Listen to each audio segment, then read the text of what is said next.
একজন বাবা প্রতিদিন একই রাস্তায় দাঁড়িয়ে থাকতেন। লোকজন ভাবত তিনি পাগল, কিন্তু যেদিন সত্যটা জানা গেল, পুরো গ্রাম সেদিন কেঁদে ফেলেছিল। প্রিয় বন্ধুরা, আমি আজ তোমাদের একটি গল্প শোনাবো। গল্পের নাম অপেক্ষার শেষ আলো। গ্রামের এক কোণে থাকতেন বৃদ্ধ রহমান চাচা। তার একমাত্র ছেলে শহরে চাকরি করত। ছেলে যাওয়ার সময় বলেছিল, বাবা, একদিন বড় হয়ে আপনাকে নিয়ে যাব। তারপর কেটে গেল 5 বছর। প্রতিদিন বিকেলে রহমান চাচা গ্রামের রাস্তায় গিয়ে দাঁড়াতেন। হাতে থাকতো একটা পুরনো ফোন। কেউ জিজ্ঞেস করলে বলতেন, আজকে আসবে, আমার ছেলে আজকে আসবে। লোকজন হাসতো। কেউ বলতো, চাচা সে তো আর আসবে না। কেউ বলতো, এভাবে অপেক্ষা করে লাভ কি?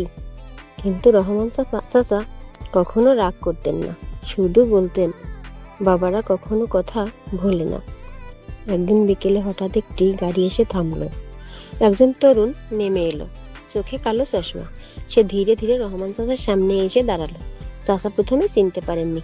তরুণটি চশমা খুলে বলল, আব্বা, আমি ফিরে এসেছি। রহমান চাচার হাত থেকে ফোনটা পড়ে গেল। তিনি ছেলেকে জড়িয়ে ধরে শুধু কাঁদলেন। গ্রামের মানুষ স্তব্ধ হয়ে গেল। যাকে তারা পাগল ভাবতো, সে ছিল একজন আশাবাদী বাবা।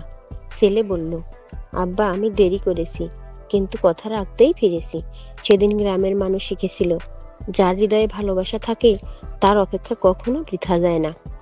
শিক্ষণীয় বার্তা, বাবা মায়ের ভালোবাসা কখনো ছোট করে দেখো না। অপেক্ষার পিছনে অনেক সময় গভীর বিশ্বাস লুকিয়ে থাকে। শিক্ষণীয় বার্তা, বাবা মায়ের ভালোবাসা কখনো ছোট করে দেখো না। অপেক্ষার পিছনে অনেক সময় গভীর বিশ্বাস লুকিয়ে থাকে। বন্ধুরা, গল্পটি ভালো লাগলে প্লিজ একটা লাইক দাও, আর এমন সুন্দর গল্প পেতে চ্যানেলটি সাবস্ক্রাইব করতে ভুলবেন না।